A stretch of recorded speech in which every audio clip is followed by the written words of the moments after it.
Good morning. शैवालों में प्रजनन के क्रम में कल हमने वेजिटेटिव रिप्रोडक्शन के बारे में पढ़ा था। आज हम पढ़ते हैं अलैंगिक जनन या एसेक्सुअल रिप्रोडक्शन। मैंने आपको कल बताया था कि एसेक्सुअल रिप्रोडक्शन जो है वो सामान्य विधि है शैवालों में प्रजनन की, और ये वातावरण में जब न्यूट्रिशंस बहुत ज़्यादा बढ़ जाते हैं, पोषण की अधिकता हो जाती है, टेम्परेचर और लाइट भी अनुकूल परिस्थितियों में होते हैं, तो ऐसी परिस्थितियां जो हैं वो अलैंगिक जनन के लिए उपयोगी होती हैं। इसमें क्या होता है कि जीव द्रव्य का पूर्ण रूप से कार्यकलाप हो जाता है और वह नए प्लांट के रूप में परिवर्तित हो जाता है, नए प्लांट की उत्पत्ति होती है। मतलब जीव द्रव्य का कायाकल्प होकर नए पादप की उत्पत्ति होती है। शैवालों में अलैंगिक जनन जो है वो बीजाणुओं के द्वारा होता है। यह बीजाणु गतिशील भी हो सकते हैं और गतिहीन भी हो सकते हैं, यानी कि मोटाइल भी हो सकते हैं और नॉन मोटाइल भी हो सकते हैं। और संरचना व कार्य के आधार पर हमने जीवाणु बहुत ही प्रकार के होते हैं। निम्न प्रकार में हम इसको विभाजित कर सकते हैं। सबसे पहले आता है जूओस्पोर या चल बीजाणु। अब ये देखिए, साथ साथ मैं इसके डायग्राम्स भी दिखाती जाऊंगी आपको।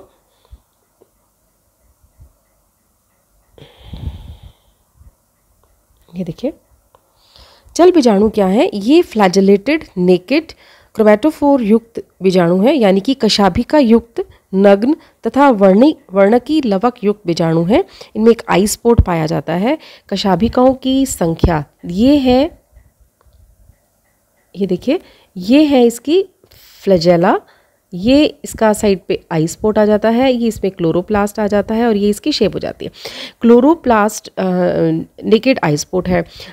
कशाभिकाओं की उपस्थिति ये प्रदर्शित करती है कि ये बीजाणु गतिशील है और ये एक स्थान से दूसरे स्थान पर मूव कर सकते हैं, मोटाइल हैं।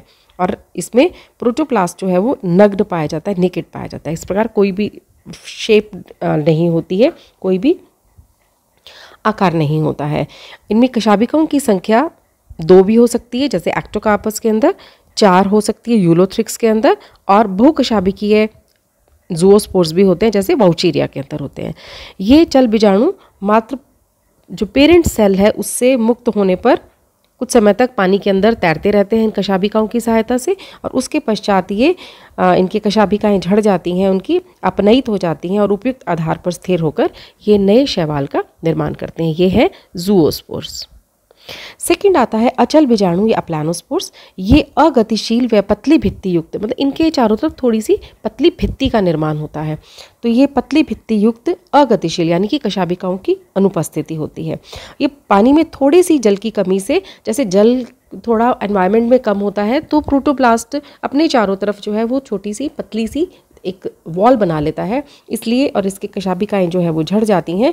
तो इस प्रकार से ये पार्ट जो या डेवलप ही नहीं हो पाती हैं। तो जल की कमी से यूलोथ्रिक्स और अन्य एल्गल मेंबर्स जो हैं उनके अंदर अप्लानोस्पोर्स का निर्माण होता है और प्रत्येक बीजाणु अंकुरित होकर एक नए थैलस का निर्माण करता है।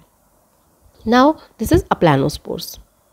अब आता है नेक्स्ट जनकाप बीजाणु या ऑटोस्पोर्स। ऑटोस्पोर्स क्या है? ये ऑटोस्पोर्स जो हैं ये अचल बीजाणु की तरह ही होते हैं और मातृ कोशिका के रेप्लिका होते हैं, मतलब मातृ कोशिका के बिल्कुल सेम कॉपी होती है, पर ये आकार में थोड़े से छोटे होते हैं। फॉर एग्जांपल वॉल्वोक्स और यूडोराइना के बंदर बनते हैं। ये इस प्रकार से क्या होता है कि बीजाणुधानी से मुक्त होने से पहले ही उसके अंदर सारी संरचनाओं का निर्माण हो जाता है, जिस प्रकार से मातृ कोशिका के अंदर होता है, बस ये थोड़े से आकार पे छोटे होते हैं। नेक्स्ट टाइप आती है हिप्नोस्पोर्स। हिप्नोस्पोर्स, ये देखिए, दीज आर हिप्नोस्पोर्स। हिप्नोस्पोर्स एनवायरनमेंट के अंदर जब जल की कमी होती है और अचल बीजाणु अपने चारों तरफ एक मोटी भित्ति स्रावित कर लेता है ताकि वो अपने आप को एडवर्स एनवायरमेंटल कंडीशन से बचा सके, और एक प्रसुप्त बीजाणु बनाता है। इन प्रसुप्त बीजाणुओं को हम हिप्नोस्पोर्स कहते हैं। ये देखिए, ये भित्ति का निर्माण किया हुआ है, ये वॉल का निर्माण किया हुआ है, और ये इस प्रकार से सेल के अंदर प्रसुप्त बीजाणु बनाते हैं। और जैसे ही फेवरेबल कंडीशंस आती हैं, फेवरेबल कंडीशंस आने पर या तो ये डायरेक्ट या फिर जूओस्पोर में परिवर्तित होकर नए प्लांट का निर्माण करते हैं। नेक्स्ट आता है tetraspores. These are the tetraspores. Now these tetraspores are specially found in Polysiphonia, Batrachospermum इत्यादि। इनके जो द्विगुणित पौधे होते हैं, जो डिप्लॉयड प्लांट्स हैं, उनमें अचल बीजाणु बनते हैं, अप्लानोस्पोर्स बनते हैं। इन अप्लानोस्पोर्स को हम टेट्रास्पोर्स कहते हैं। ये हैप्लॉइड होते हैं। ये दीज टेट्रास्पोर्स आर हैप्लॉइड। ये हैप्लॉइड होते हैं और अंकुरित होकर ये फिर से न्यू हैप्लॉइड प्लांट का अगुणित पादप का निर्माण करते हैं। नेक्स्ट फॉर्म आ जाती है एकाइनेट्स। एकाइनेट्स जब वातावरण में और भी ज़्यादा पानी की कमी हो जाती है, टेम्परेचर और ज़्यादा बढ़ जाता है, प्रतिकूल परिस्थितियाँ ज़्यादा हो जाती हैं, तो तंतु की कुछ कोशिकाएं जो हैं वो खाद्य पदार्थ, फूड मटेरियल स्टोर करके अपने चारों ओर भित्ति बना लेती है, मोटी भित्ति बना लेती हैं, और इस प्रकार से ये निश्चेष्ट बीजाणुओं में परिवर्तित हो जाती है। तो ये रेजिस्टेंट बीजाणु है, प्रतिरोधी जीवाणु है, बीजाणु है, तथा ये अनुकूल अवस्थाओं में अंकुरित होकर नए प्लांट को जन्म देते हैं, नए शैवाल को जन्म देते हैं। For example Cladophora, Pithophora, Nostoc, Vaucheria etcetera. Next type इसके अंदर आती है ऑक्सी बीजाणु, ऑक्सोस्पोर्स। ऑक्सोस्पोर्स या प्रबल बीजाणु क्या है? स्पेशली ये बेसिलेरियोफाइसी फैमिली के अंदर, क्लास के अंदर प्रेजेंट होते हैं।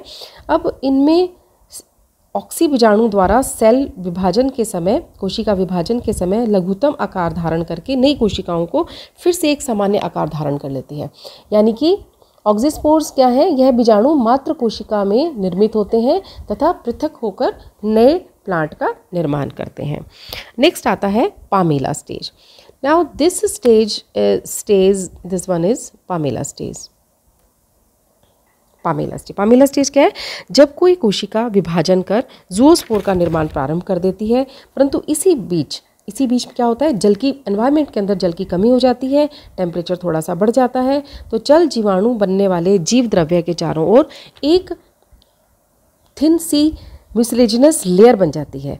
इसकी फ्लैजेला जो है परिवर्धित नहीं होते, डेवलप नहीं होते, और मात्र कोशिका जो पेरेंट सेल है, जो मदर सेल है, वो भी श्लेष्मा से भर जाते हैं। यानी कि प्रत्येक ज़ूओस्पोर के अंदर भी चारों तरफ श्लेष्मिक आवरण बन जाता है, और जो पेरेंट सेल जो बना रही है, जो मदर सेल जो बना रही है, उसके चारों तरफ भी श्लेष्मा भर जाता है। इस प्रकार से ये फूली हुई सी संरचना बन जाती है। इस स्टेज को हम पामेला अवस्था कहते हैं। और फेवरेबल कंडीशन में आने पर ये जो यूनिन्यूक्लिएट प्रोटोप्लाज्मिक पार्ट्स हैं, जो ज़ूओस्पोर या अप्लानोस्पोर के रूप में हैं, वो फिर से कार्य करके नए प्लांट का निर्माण करते हैं। पामेला अवस्था में इसको ये कहते हैं कि ऐसी स्टेज के अंदर, ये फूली हुई स्टेज के अंदर, ये एक डिफरेंट एल्गा, एक दूसरा एल्गा पामेला के समान नज़र आती है, इसलिए हम इसे पामेला स्टेज बोलते हैं। नेक्स्ट आता है इसके अंदर कि पुत्री निवहों के द्वारा या डॉटर कॉलोनीज़ के द्वारा किस प्रकार से अलैंगिक जनन होता है। जो सिनोबियल एल्गी होती है, जो समंडलीय शैवाल होते हैं, जैसे वॉल्वोक्स है, यूजोराइना है, इनके अंदर क्या होता है, समंडल की कुछ कोशिकाएं लगातार विभाजन करके छोटी छोटी सी पुत्री कॉलोनीज़ बनाती रहती हैं, उसी के अंदर ही, मेन कॉलोनी के अंदर ही। ये देखिए, ये मेन कॉलोनी है। इस मेन कॉलोनी के अंदर ये डॉटर कॉलोनीज़ हैं। ये छोटी छोटी कॉलोनीज़ बनाती रहती हैं। जब बहुत सारी डॉटर कॉलोनीज़ बन जाती हैं तो ये प्रेशर एक्सर्ट करके मेन कॉलोनी, जो मदर कॉलोनी है, उसको ब्रेक करके ये डॉटर कॉलोनीज़ बाहर आके पानी में अपने आप से नए तरीके से स्वतंत्र रूप से ग्रो करने लग जाती हैं। तो ये इस प्रकार से। और एक फॉर्म और है इसी के अंदर, कार्पोस्पोर्स, कार्पो बीजाणु। ये कार्पो बीजाणु जो है, ये मुख्यतः रोडोफाइसी में बनते हैं। रोडोफाइसी के अंदर जो कार्पोस्पोरोफाइट है, हम आगे जाकर पढ़ेंगे, रोडोफाइसी के अंदर 3 टाइप के प्लांट्स होते हैं, उनमें से एक होता है कार्पोस्पोरोफाइट। कार्पोस्पोरोफाइट के कार्पोगोनियम की जो ऑक्सिलरी सेल है, या उससे, या फिर गोनिमोब्लास्ट तंतु जो है, उनसे संरचनाएं बनती हैं, जिन्हें हम कार्पोस्पोर्स कहते हैं। ये फर्टिलाइजेशन के बाद बनती हैं। तो ये हैप्लॉइड भी हो सकती हैं और डिप्लॉइड भी हो सकती हैं, दोनों ही प्रकार के होते हैं। तो ये कार्पोस्पोर्स से ज़्यादा डिटेल में हम कार्पोस्पोर्स के बारे में जब हम पॉलीसाइफोनिया पढ़ेंगे या रोडोफाइसी का मेंबर पढ़ेंगे तब हम पढ़ते हैं। This is all about asexual reproduction in algae. Thank you.